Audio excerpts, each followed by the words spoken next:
Tema pelajaran kita malam hari ini, berbagailah orang yang dianiaya oleh sebab kebenaran, karena mereka yang empunya kerajaan sorga. Ayat ini cuma satu ayat 10 ya, sebetulnya masih terkait dengan ayat 11. Tetapi kita mau detail. Kita baca ayat 10 dulu, malam hari ini kita bahas, Kamis depan bahas ayat 11. Silakan Pak Handoko. Matius 5 ayat 10.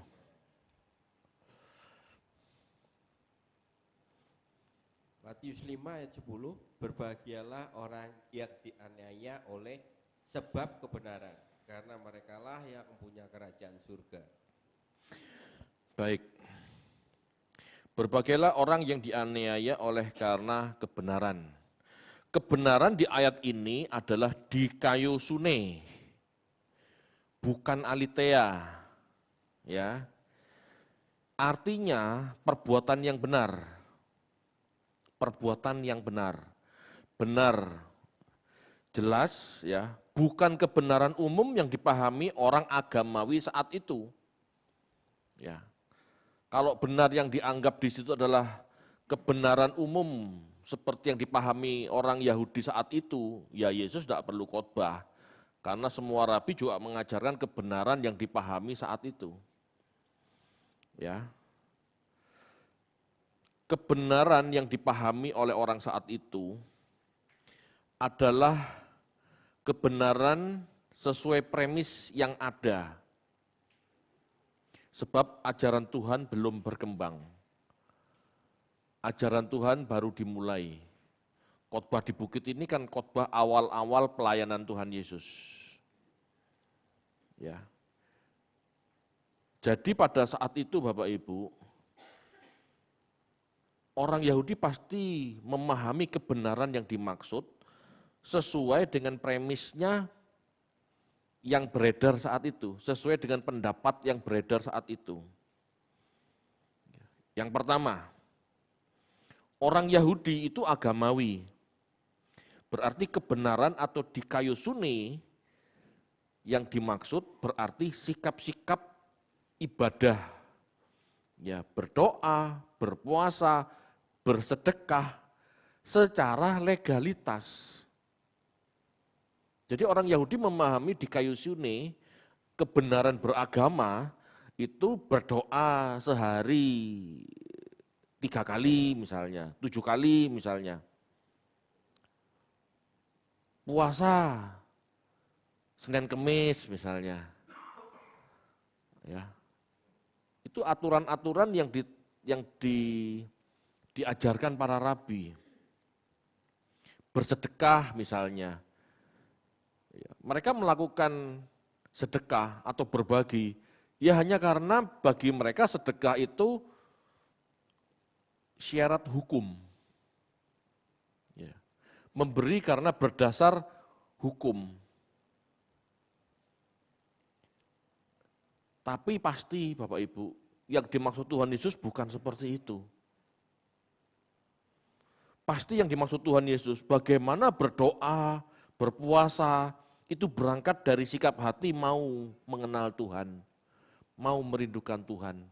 Bukan sekedar syariah, sehari 3 kali aku berdoa, pagi, siang, dan petang. Nah gitu ya. Itu Yahudi begitu. Kalau dia melakukan dengan rutin sehari 3 kali, pagi, siang, dan petang berdoa, itu dianggap sudah melakukan kebenaran. Berpuasa Senin Kemis, ya, itu kebiasaan orang Yahudi. Dan mereka Senin Kemis berpuasa Bapak Ibu. Bagi mereka itu dianggap benar. Sedekah, mereka perpuluhan ke bait Allah, selesai. Itu dianggap benar. Bagaimana batinnya, itu tidak ada masalah. Bagaimana batinnya, itu nomor 2, nomor 3. Bagaimana batinnya, itu tidak ditekankan. Mereka melakukan itu berdasar syariah, hukum. Ya. Sebetulnya inilah yang tidak tepat. Ya. Bagi Tuhan Yesus, doa, puasa berangkat dari sikap mau merindukan Tuhan, mau mengerti kehendak Tuhan. Doa itu dialog. Doa itu bagaimana memahami pikiran perasaan Allah. Puasa itu bagaimana kita belajar untuk menyalipkan daging, untuk menahan diri tidak seperti biasanya, tidak hidup seperti biasanya. Puasa itu menahan diri untuk tidak hidup seperti biasanya. Menekan daging, gitu ya. Menyalipkan daging, belajar menyalipkan daging. Sedekah bagi Tuhan Yesus seharusnya berangkat dari dalam hati kita. Ada belas kasihan enggak? Jadi bukan sekedar aku yang penting melakukan hukum. Ada enggak passion? Yang dibidik Tuhan itu batin kita, yang dibidik Tuhan itu hasratnya, passionnya. Punya enggak kita belas kasihan? Kalau ikut Tuhan Yesus sebetulnya Bapak Ibu tidak ada perubahan dari batin. Ya sebetulnya kita masih legalitas. Ya. Kekristenan sekarang terjebak pada legalitas. Persembahan tiap bulan harus 10%. Yang mengharuskan siapa? Alkitab Pak, Alkitab perjanjian lama, perjanjian baru enggak ada. Ya. Yang mengharuskan doa siapa? Alkitab. Berdasarkan tradisi yang ada. Ya. Saya ngomong begini bukan berarti tidak berdoa, atau tidak berpuasa, atau tidak bersedekah.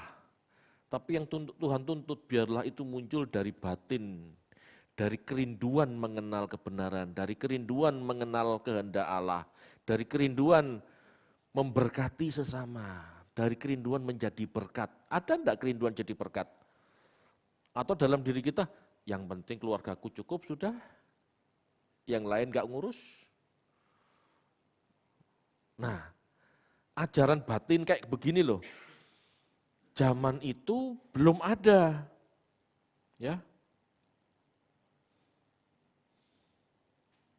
Zaman sekarang masih sulit, masih sedikit, ya kan? Kebanyakan orang ya legalitas.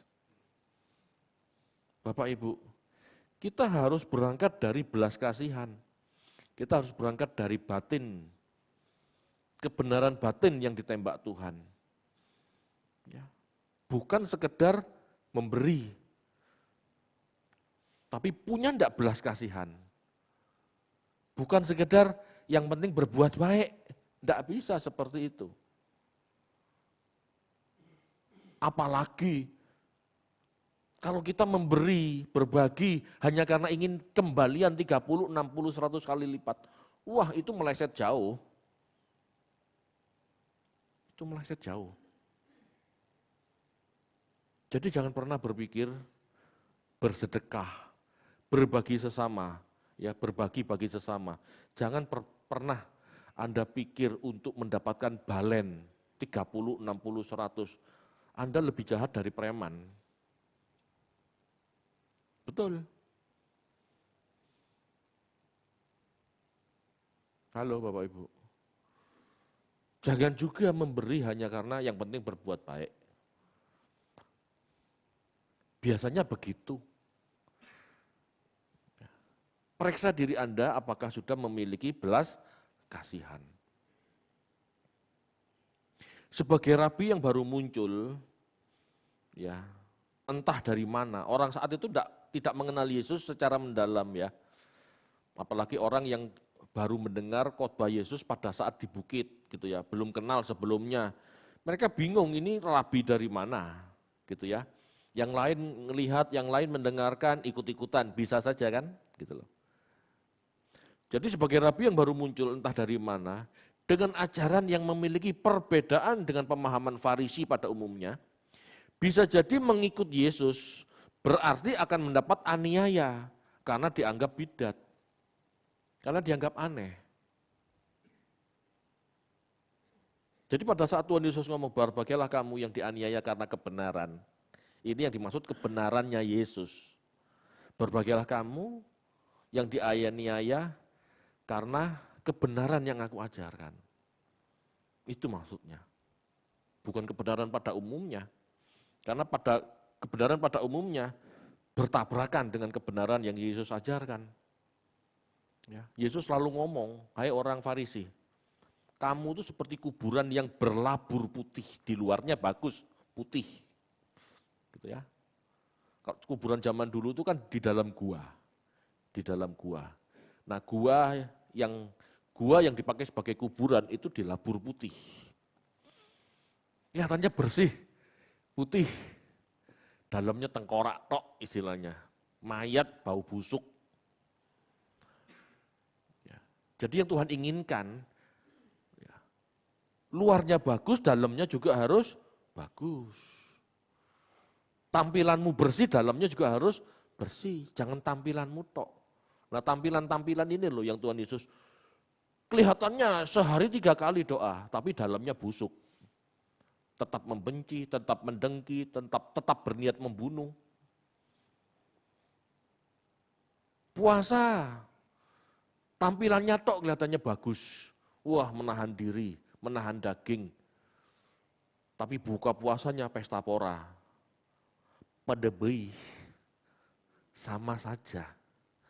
Itu busuk namanya. Bersedekah, kelihatannya baik, tapi dalam dirinya kepingin 30, 60, 100 kali lipat balik. Itu kan jahat. Tampilannya tok kelihatan baik. Gitu. Ya.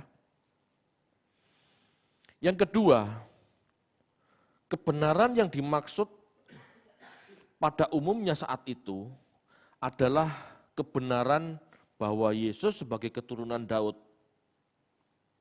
Bisa jadi khotbah Yesus dianggap ajakan untuk mendirikan kerajaan Israel jasmani. Ya. Itu sebabnya bisa jadi arti kata aniaya berarti berperang, bertempur, berkelahi. Berbahagialah kamu yang dianiaya karena kebenaran. Bisa jadi mereka berpikir, berbahagialah kamu. Ya, berbahagialah kamu yang ikut berperang untuk mendirikan kebenaran Allah, untuk menegakkan kebenaran Allah. Halo, seperti itu. Berperang di jalan Allah. Orang Yahudi pikirannya begitu. Itu doktrin orang Selot. Ayo berperang di jalan Allah,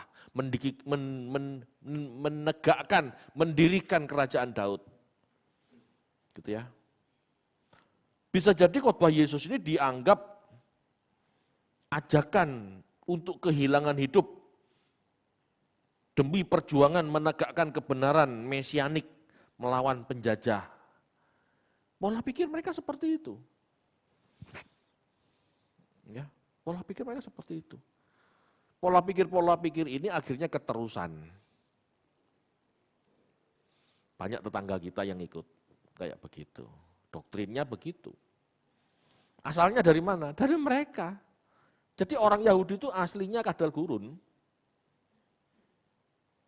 Iya, ngajak perang terus, gak terimoan. Gitu loh. Mereka gak suka dijajah Roma. Mereka ingin mandiri, berdiri sendiri dan jadi penguasa. Ya. Dalam tanda kutip kerajaan Allah. Kerajaan Daud itu dianggap kerajaan Allah. Orang Israel yang memiliki Allah yang benar tidak layak seharusnya diperintah oleh penjajah. Nah, itu. Pola pikir mereka seperti itu. Pak, jadinya kok politik, Pak? Ya memang. Di dalam agama Yahudi, di dalam Yudaisme, kita tidak pernah memisahkan, tidak pernah bisa memisahkan antara rohani dan politik. Tidak bisa. bagi Yudaisme, rohani itu ya politik, politik itu ya rohani. Makanya sangat salah kalau orang Kristen berkiblat ke Yudaisme. Karena ujung-ujungnya jadi Zionis, jadi dianggap sebagai pejuang kemerdekaan. Itu pejuang kemerdekaan dari penjajahan, pejuang kemerdekaan merebut wilayah tanah perjanjian, pejuang kemerdekaan, itu agama mereka. Agama mereka tidak pernah berpikir tentang batin atau kekekalan di sorga, tidak pernah. Yudaisme itu intinya di dunia ini loh. Ya, makanya kalau kekristenan kebanyakan belajar perjanjian lama tanpa pemahaman yang benar, ujung-ujungnya jadi begitu. Jadi Zionis. Ujung-ujungnya jadi kedagingan. Ujung-ujungnya itu. Ya. Bapak Ibu, kebenaran di Yohanes 14 ayat 6 yang dipakai adalah aletheia, yaitu pemahaman yang benar. Ya. Sedangkan di ayat ini, di Matius 5 ayat 10, itu dikaiosune. Ya, kita baca yuk, Yohanes 14 ayat 6. Yohanes 14 ayat 6, kata Yesus kepadanya, akulah jalan dan kebenaran dan hidup. Tidak ada seorang pun yang datang kepada Bapa kalau tidak melalui aku. Ya, kata Yesus, akulah jalan dan kebenaran dan hidup. Dan kebenaran di situ adalah aletheia. Ya. Kebenaran di situ adalah aletheia. Akulah jalan, hodos, kebenaran, aletheia, dan hidup, zoe. Maksudnya Yesus apa? Akulah jalan. Kebenaran itu aletheia, pemahaman yang benar. Dan hidup. Kalau orang mau sampai kepada Bapa, lalui jalan-jalan yang pernah aku tempuh. Ngomong jalan berarti ngomong pengalaman hidup, ngomong proses hidup, ngomong berbicara tentang kehidupan yang dijalani Yesus. Itu jalan. Kebenaran itu aletheia. Akulah kebenaran, berarti kebenaran Yesus. Kebenaran yang Yesus pahami, yang diajarkan oleh murid-muridnya, itulah yang membuat kita sampai kepada Bapa. Hidup seperti Yesus dalam ketaatan, itu hidup yang membuat kita sampai kepada Bapa. Tapi berbeda dengan di Matius 5 ayat 10. Berbahagialah orang yang dianiaya karena kebenaran. Kebenaran di sini dikaiosune. Sebetulnya ini nyambung Bapak Ibu. Kelihatannya tidak nyambung, tetapi ini nyambung. Dari kalimat tersebut bisa dipahami bahwa berbahagialah orang yang dianiaya karena melakukan kebenaran, seperti kebenaran yang Yesus ajarkan dan teladankan. Berbahagialah orang yang dianiaya karena kebenaran. Kebenaran yang dimaksud adalah kebenaran yang diajarkan Tuhan Yesus, diteladankan Tuhan Yesus. Jadi hiduplah melakukan kebenaran, bertindaklah benar, seperti aletheia-nya Yesus, seperti ajaran yang Tuhan Yesus ajarkan. Jadi berbahagialah orang yang hidup dianiaya, teraniaya karena melakukan hidup yang Yesus hidupi. Orang yang hidup seperti Yesus hidup, orang yang hidup seperti yang Yesus ajarkan, itu pasti teraniaya Bapak Ibu. Secara konteks histori saat itu teraniaya, secara batin ya teraniaya, pasti. Secara batiniah pasti teraniaya. Ya. Kata menganiaya ini artinya berkelahi. Ya, bisa juga artinya mengejar. Ya. Atau bisa berarti bergumul. Jadi kata menganiaya itu Berasal dari kata dioko, gitu ya. Paling banyak dipakai dengan arti menganiaya orang yang meyakini apa yang berlawanan dengan keyakinan para penguasa. Jadi kata menganiaya di situ dipakai sebagai bergumul atau ya, berbahagialah orang yang bergumul, gitu istilahnya. Berbahagialah orang yang bergumul, ya, berkelahi, sebab kebenaran. Berbahagialah orang yang bergumul oleh karena kebenaran, oleh karena berusaha hidup benar. Orang yang mau berusaha hidup benar, Bapak Ibu, itu teraniaya dalam arti bergumul, berkelahi. Dalam hidupnya tidak nyaman, ada pergumulan, gitu maksudnya ya.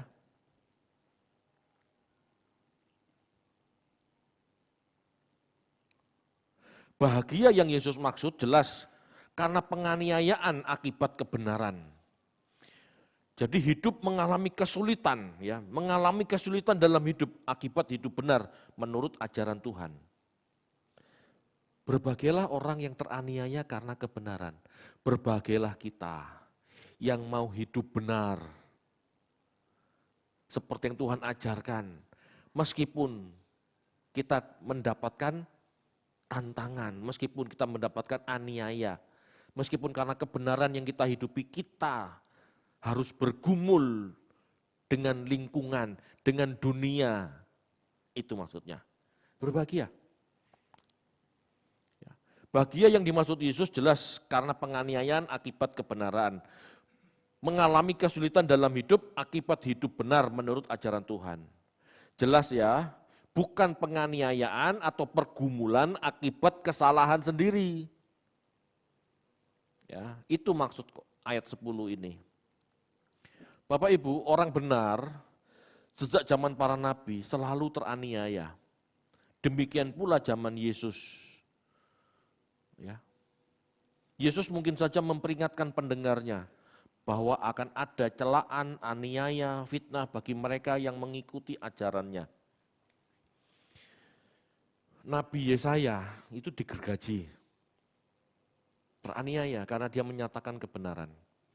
Yeremia dibuang ke sumur, teraniaya karena menyatakan yang benar.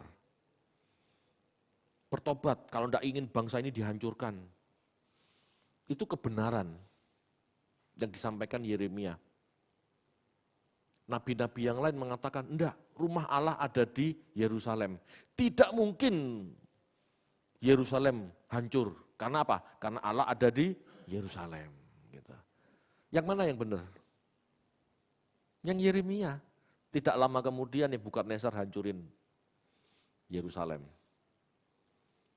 Kebenaran itu tidak selalu nyaman. Kebenaran itu cenderung banyak tidak nyamannya. Itu sebabnya kebenaran itu dibenci. Itulah aniaya. Dibenci itu kalau cuma diplengosi gak masalah. Lah kalau dibuang ke sumur, kalau digergaji, Yesaya itu digergaji. Ya. Jadi Tuhan Yesus mengingatkan dalam berkhotbah, ya, berbahagialah kamu kalau kamu teraniaya karena kebenaran yang aku ajarkan. Ya. Di situ orang-orang akan fokus, apa maksudnya? Karena dalam pemikiran mereka selama ini berbeda kan? Bapak Ibu, di dalam Alkitab, selain aniaya yang dipakai kata dioko, aniaya juga memiliki kata lain di dalam Alkitab, yaitu tlipsis, yang diartikan tribulation, yang diartikan masa siksaan. Jadi kalau kita berpikir di kitab Wahyu ada masa tribulasi gitu, itu masa siksaan maksudnya. Itu memiliki arti kata yang sama dengan dioko. Tlipsis, dioko, itu artinya aniaya. Ya, sama. Tuhan Yesus mengatakan bahwa orang percaya akan mengalami penganiayaan tersebut. Sejak Yesus naik ke surga, saat Pantekosta, kekristenan telah mengalami aniaya dan hambatan yang sangat hebat. Pada saat Yesus naik ke surga, beberapa hari kemudian hari Pentakosta, disitulah dimulai penganiayaan secara masif. Ya. Sebelum itu cuman sebelum Pentakosta, aniaya yang dialami murid-murid dan Yesus itu tidak istilahnya tidak tidak masif gitu ya. Mereka cuman menuntut Yesus dibunuh, disalib. Tapi murid-muridnya enggak loh. Murid-muridnya enggak diminta untuk disalib. Muridnya baik-baik saja. Ya. Yang diminta disalib hanya Yesusnya. Tapi murid-muridnya tidak. Ya, murid-murid Yesus tetap di Yerusalem dan aman-aman saja. Tapi semenjak Pantekosta, semenjak hari Pentakosta, di loteng Yerusalem, mulai aniaya saat itu. Ya. Stefanus mati dirajam. Orang Kristen dikejar-kejar oleh Paulus sebelum bertobat. Itu, mau dibunuh. Paulus itu seperti James Bond, Bapak Ibu. Punya izin untuk membunuh. Keren ya. Polisi saja tidak boleh punya izin membunuh. Tetapi agen khusus, nah itu punya izin membunuh. Orang Kristen mulai dibunuhin. Ya. Jadi semenjak tahun 30 naiknya Tuhan Yesus sampai dengan 380 orang Kristen teraniaya.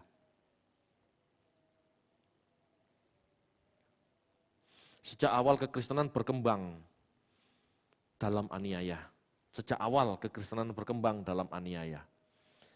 350 tahun sejarah gereja di abad mula-mula orang Kristen mengalami aniaya yang hebat. Tuhan Yesus telah berkali-kali mengingatkan ini.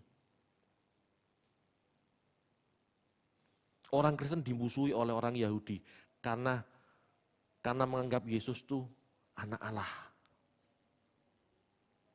Kalau Yesus itu manusia biasa, kalau orang Kristen menganggap Yesus itu manusia biasa, orang Yahudi tidak akan marah. Orang Yahudi tidak akan bunuh.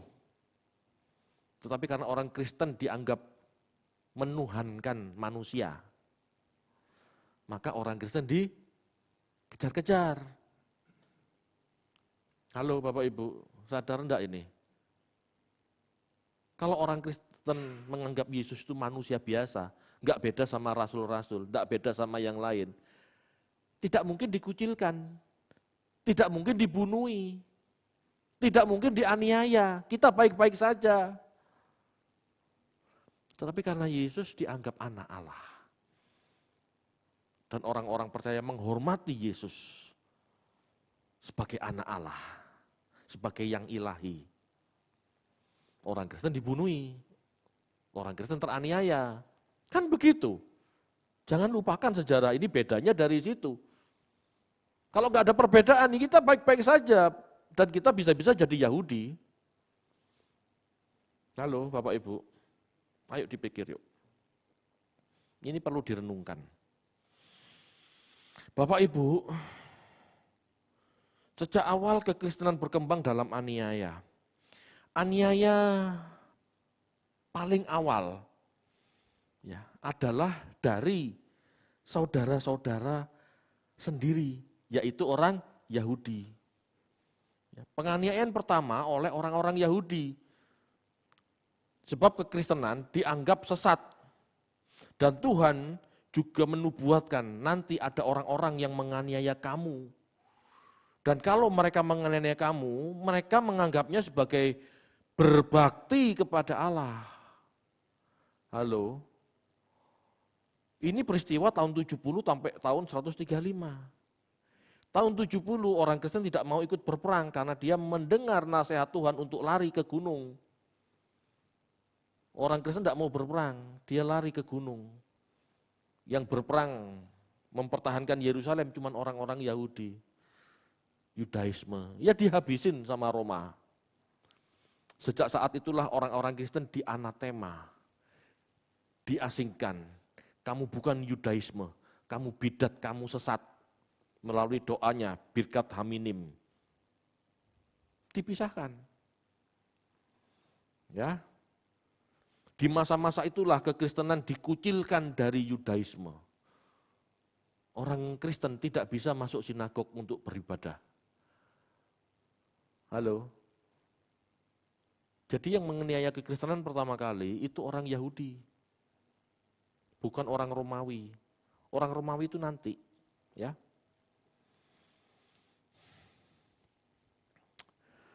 Lanjut. Kekristenan teraniaya sejak tahun 30 ya, yang dimulai oleh orang-orang Yahudi sampai dengan 380 ya. Jadi 135 Masehi terjadi pemberontakan Yahudi yang kedua. Yerusalem kalau yang tahun 70 Yerusalem dihancurkan dan masih tersisa sedikit gitu ya. Tahun 135 rata dengan tanah. Rata dengan tanah. Orang Yahudi dibuang. Ya, orang Yahudi dibuang ke pembuangan, dijadikan budak, dibuang ke Eropa. Jadi Yerusalem kosong. Yang diisi orang-orang Arab akhirnya datang. Ya, orang-orang Arab datang. Dan akhirnya mendirikan rumah-rumah baru. Dan akhirnya sampai sekarang disebut Palestina. Ya. Kenapa? Ya karena kosong, ditinggalkan. Orang-orang Yahudi dibuang semua. Gitu ya. Nah, sejak tahun 135 tidak ada lagi aniaya Yahudi karena orang Yahudi sendiri teraniaya, dibuang. Ya, yang muncul adalah aniaya Roma, aniaya pemerintah Roma. Dikatakan dalam kitab Wahyu, ya, ada binatang berkepala 7, itu simbol kepemimpinan kerajaan. Ya, tanduk 10. Simbol kekuatan. Bapak Ibu, ini intinya bertanduk 7. Ya. Berkepala 7, bertanduk 10. Ini intinya ada pemimpin-pemimpin kekuasaan yang berusaha menghabisi kekristenan. Sebetulnya cuma begitu. Ya. Jadi bertanduk 10, ini menunjuk pada 10 kaisar Roma yang menganiaya kekristenan. Ini paling faktual karena kitab Wahyu ditulis abad pertama. Ya. Jadi ada beberapa kaisar, ada 10 kaisar yang berusaha menghabisi kekristenan. Yang pertama Nero tahun 54 sampai 68. Lalu Domitianus itu tahun 81 sampai 96. Ini berarti kaisar yang menganiaya Yohanes, yang memasukkan Yohanes ke penggorengan. Ini Domitian, ya, gelarnya Dominus et Deus Noster. Ya, gelarnya Domitian ini Tuhan dan Allah kita. Gitu ya. Ini yang disebut pembinasa keji sebetulnya. Lalu Kaisar Trajan tahun 98 sampai 117. Ya. Lalu Kaisar Marcus Aurelius tahun 162 sampai 180. Lalu Kaisar Lucius Septimus Severus tahun 193 sampai 211. 6. Marcus Claudius Pupienus Maximus tahun 164 sampai 238. Kaisar Decius 249 sampai 251. Kaisar Valerian 253 sampai 260. Kaisar Lucius Domitius Aurelianus tahun 270 sampai 275. Lalu Kaisar Diokletian tahun 284 sampai 305. Setelah Diokletian baru kaisar-kaisar kemudian agak lumayan, tidak terlalu menekan kekristenan. Bahkan selanjutnya Kaisar Konstantin itu membebaskan kekristenan untuk setara dengan agama lain, untuk tidak dianiaya. Gitu ceritanya Bapak Ibu. Jadi ada 10 sampai 11 kaisar yang menganiaya kekristenan. Ya, ini sebetulnya 10. Kaisar yang ke-11 itu sebetulnya Trajan ya, di masa pemerintahan Trajan ada yang namanya Jenderal Hadrian. Jenderal Hadrian itu memimpin sebagian wilayah Roma, ya. Kaisar inilah atau jenderal inilah yang mendirikan patung di reruntuhan Bait Allah. Jadi pembinasa keji itu. Ya, jadi Bapak Ibu, kalau kita belajar sejarah, maka yang ditulis dalam Alkitab itu bisa terbuka. Itu sejarah banget, faktuil banget. Ya. Jadi penganiayaan yang Yesus katakan, berbahagialah kamu jika kamu dianiaya karena kebenaran. Berbahagialah kamu karena kamu teraniaya, karena mengikuti jejakku sebagai seorang percaya. Ini nyata, faktuil, gitu ya. Kaisar-kaisar inilah yang menghabisi kekristenan selama 3,5 abad, 3,5 masa. Jadi masa-masa itu sudah lewat. Bukan berarti tidak ada aniaya, ada. Abad ke-6 ada kekuatan besar menganiaya kekristenan lagi, ada, tapi itu sporadis, tidak semua. Ya. Bahkan sebagian pemimpin-pemimpin abad ke-6 itu sangat menghormati kekristenan. Ya, meskipun ada juga anak buahnya yang menganiaya kekristenan ada. Tetapi tidak separah Roma. Roma itu disebut Babel besar. Ya, jadi ini aniaya yang dimaksud secara fisik. Namun Tuhan tidak berbicara masalah fisik saja. Berbahagialah kamu yang dianiaya karena kebenaran, bisa juga aniaya yang dimaksud adalah aniaya batin. Ya. Jadi meskipun aniaya fisik itu nyata dalam sejarah gereja, sesungguhnya aniaya yang dihadapi oleh orang Kristen tidak selalu berbentuk fisik. Ada jenis aniaya yang bersifat batiniah.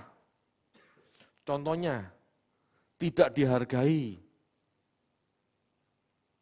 Banyak orang Kristen tidak dihargai, diejek, kafir, penyembah berhala, penyembah manusia. Bagaimana sikap kita? Hancur hatiku, tersinggung. Ya, kita harus rela tidak dihargai. Berikutnya, aniaya batin. Kita tidak boleh memiliki gairah yang sama seperti orang dunia, yang boleh-boleh saja, yang sah-sah saja memiliki banyak materi. Orang Kristen tidak boleh. Orang Kristen tidak seharusnya mencintai materi atau barang-barang dunia. Orang Kristen diajar untuk hidup sederhana. Bapak Ibu, pada saat Paus Fransiskus hadir datang ke Jakarta, semua menyorot. Jam tangannya harga 100 ribuan. Bandingkan dengan jam tangan pester-pester besar. 400 juta, 1 miliar jam tangan itu. Kalau buat diakonia sudah berapa orang yang tertolong?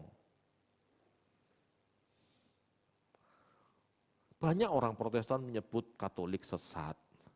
Tapi sikap hidupnya jauh seperti Yesus daripada orang Protestan, terutama Pantekosta. Yang merasa kalau diberkati Tuhan dengan materi itu diberkati. Enggak kayak begitu, padahal sesungguhnya enggak begitu ajaran Tuhan. Ya. Rela enggak pakai jam 100 ribuan?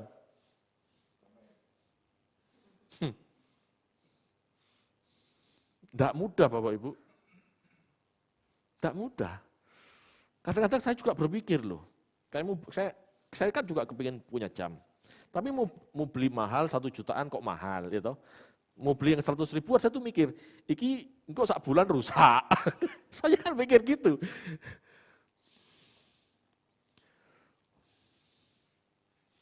Ayo Bapak Ibu, ya. Batin kita teraniaya kan?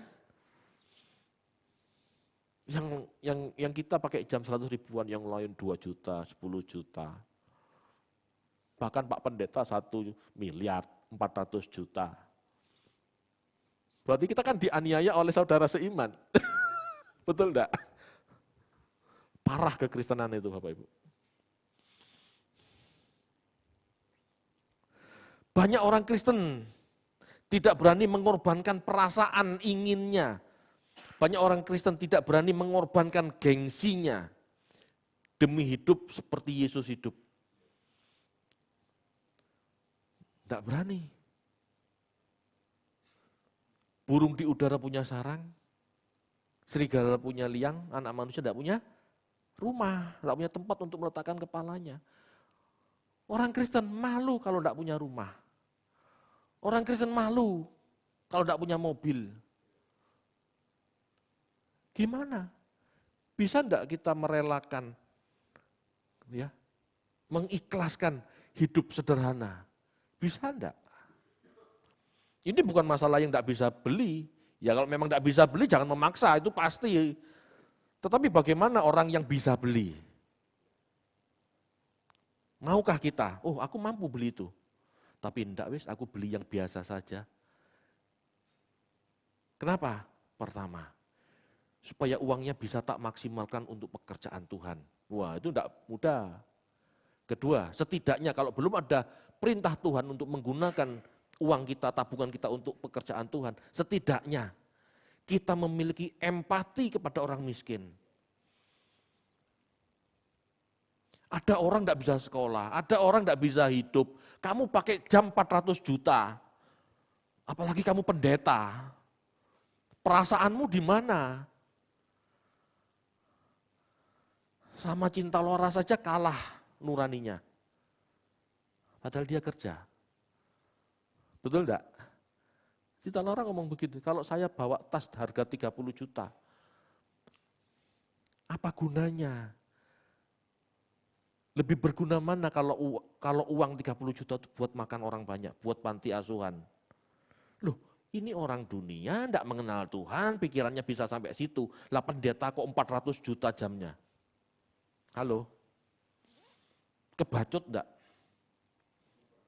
Nah, itu.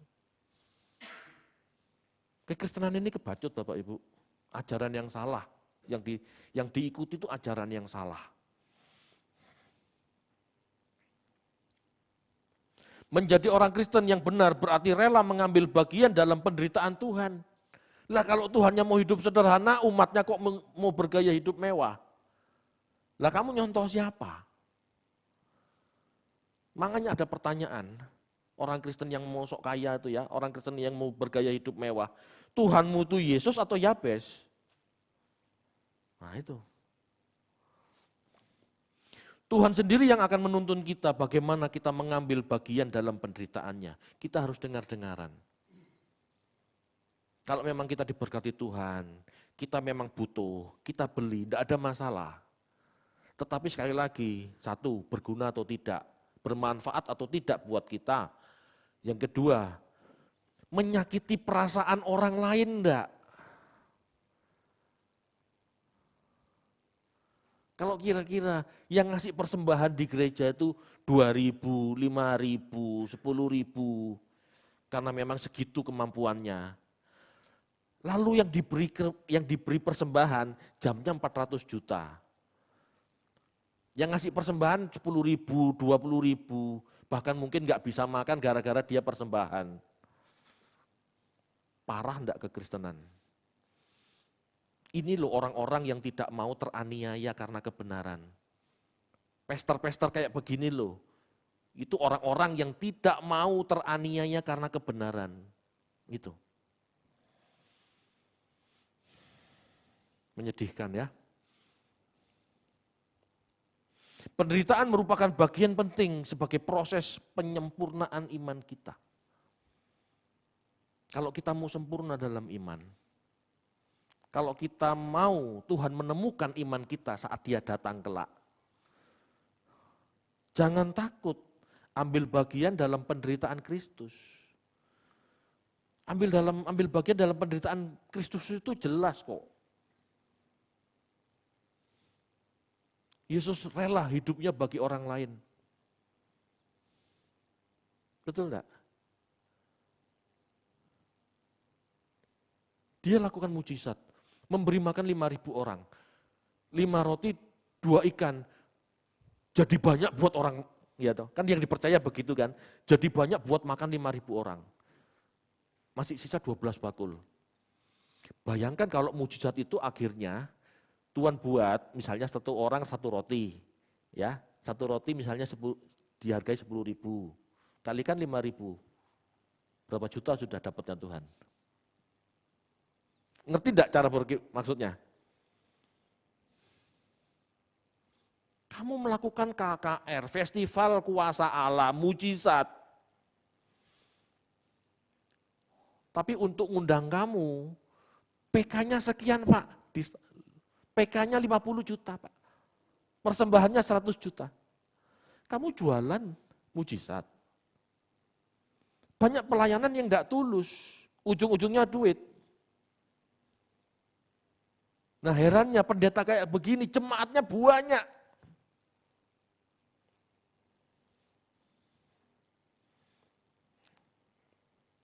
Ayo Bapak Ibu, kita pikir yuk, sudah benarkah kekristenan kita? Kekristenan yang benar pasti mengajak kita teraniaya untuk hidup dalam kebenaran Tuhan.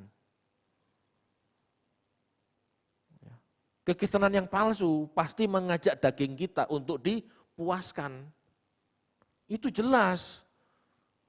Karena tidak ada ceritanya di dalam kitab suci, perjanjian baru, Injil, ajaran Tuhan kita untuk memuaskan daging. Tidak ada. Ironis, banyak orang percaya mengurusi hidupnya sendiri sehari-hari, terjebak dalam rutinitas. Pagi bekerja, pulang makan dengan keluarga, lalu jalan di mall. Halo, jam 10 balik rumah, tidur, besok lagi melakukan hal yang sama. Kerja lagi, cari duit lagi, pulang lagi, jalan-jalan lagi. Seolah-olah hidup ini tidak berakhir dan seperti itu. Bangun pagi, cari duit, pulang, keluar jalan-jalan sama keluarga, ngeluarin duit, balik rumah, tidur, besok pagi bangun lagi, repeat, puter, repeat. Apakah hidup cuma seperti itu Bapak Ibu? Kalau kita orang Kristen yang benar, kita tidak mungkin melakukan itu. Karena kita pasti sadar, hidup tidak seperti itu. Kita seharusnya sadar, Tuhan ingin kita mengerti kehendaknya selama hidup di bumi ini. Apa tujuannya kita diciptakan? Ada tanggung jawab menjadi segambar dan serupa Allah loh. Kita pikirkan enggak? Apakah kita dalam seharian kita, iya hari ini aku mau segambar dan serupa Allah.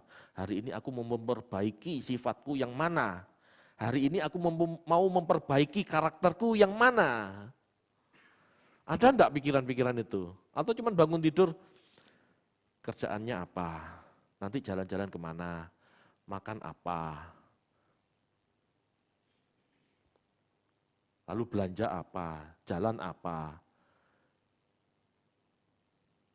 baju mana yang kurang, sepatu mana yang kurang, terus pikirannya itu.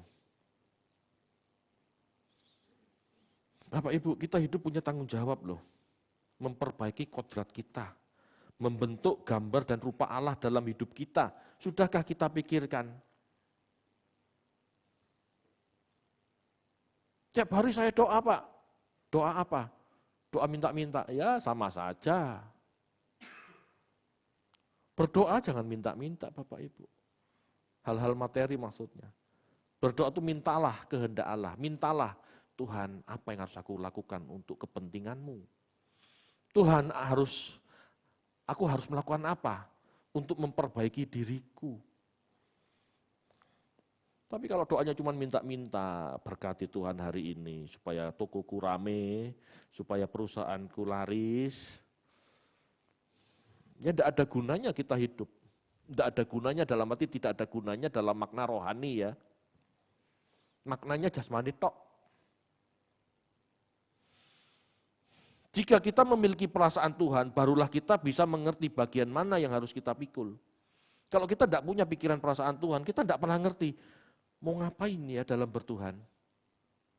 Tidak pernah mikir pekerjaan Tuhan, tidak pernah mikir dirinya harus memperbaiki di bagian yang mana dalam bertuhan.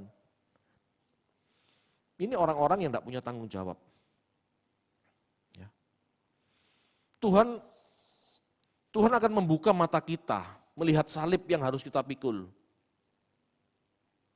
Kalau kita mau dengar-dengaran, kalau kita mau sadar, kalau kita mau ambil bagian dalam penderitaan, Tuhan aku rela menderita, ikut Engkau.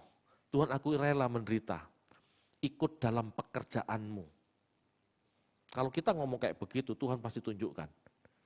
Pekerjaan Tuhan itu masih banyak yang belum tergarap. Ayo berdoa, apa bagian kita? Seharusnya itu. Bukan cuma berdoa buat diriku, istriku, anakku, keluargaku, pabrikku, tokoku. Halo, ayo belajar jadi berkat yuk. Jangan belajar minta berkat terus. Hari ini banyak orang rajin menabung untuk masa depan. Tetapi mengapa banyak orang tidak berani menderita dalam didikan sebagai tabungan abadi? Kita ngumpulin deposito, tabungan, asuransi, untuk segala macam urusan daging kita. Ya, tidak sepenuhnya salah. Tetapi sudahkah kita berpikir, ya, berani menderita dalam arti dididik Tuhan, sebagai tabungan rohani kita di kekekalan. Hanya dengan jalan menderita bersama Tuhan, maka kita akan dipermuliakan bersama dengan Tuhan. Tidak ada jalan lain. Tuhan yang menderita, aku senang-senang. Tuhan menderita supaya aku bisa jadi senang. Tidak kayak begitu. Ajarannya siapa? Ya, meskipun kita tahu ya, banyak gereja Kristen mengajarkan sedemikian. Yesus miskin supaya aku jadi kaya, kan begitu. Enggak kayak begitu. Artinya enggak seperti itu.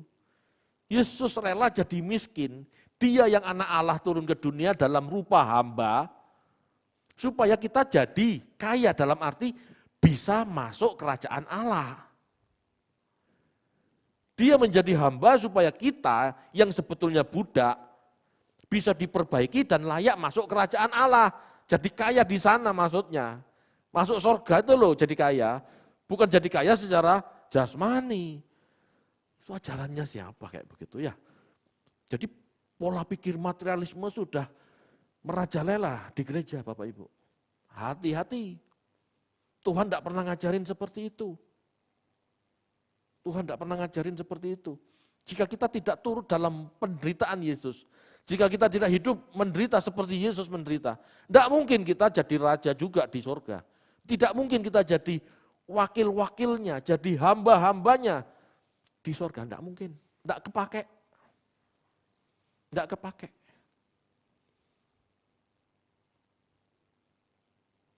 Ingat nggak pada waktu ibu dua orang murid mengatakan, Tuhan, kalau engkau jadi raja, jadikan anak-anakku duduk di sebelah kanan kirimu. Ingat? Tuhan Yesus ngomong apa? Baik Bu, kalau begitu mulai sekarang saja biasakan diri duduk di sebelah kanan kiriku, gitu? Enggak. Kalau kamu ingin jadi yang terbesar, mulailah melayani. Jadilah yang terkecil. Cara pikir kekristenan begitu. Yesus mau menjadi kecil. Ayo kita juga menjadi kecil. Menjadi hamba, melayani sesama. Ini teraniaya. Tapi kamu berbahagia kalau kamu paham ini.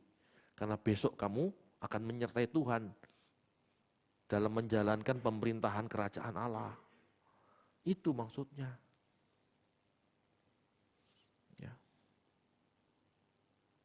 Katakan kepada Tuhan dalam doa-doa kita, aku mau menderita bersama dengan Engkau Tuhan. Katakan, berani enggak? Bapak Ibu, Jangan hindari salib yang dipercayakan kepada kita. Kita harus berani ambil bagian tantangan ini demi kerajaan Allah. Ini panggilan Kristen. Ada istilah bagus yang saya ambil dari film. Whatever it takes. Whatever it takes. Apapun lakukan. Apapun resikonya lakukan. Berani enggak kita mengatakan itu dalam batin kita? Apapun Tuhan tak lakukan demi panggilan kerajaan Allah ini. Itu loh maksudnya, berbahagialah kamu yang teraniaya karena kebenaran. Banyak orang yang lari dari aniaya. Jangan, terima. Terima. Amin. Kita belajar berani. Belajar bertaruh. Belajar berani menerima tantangan dari Allah demi kerajaan sorga. Amin. Baik.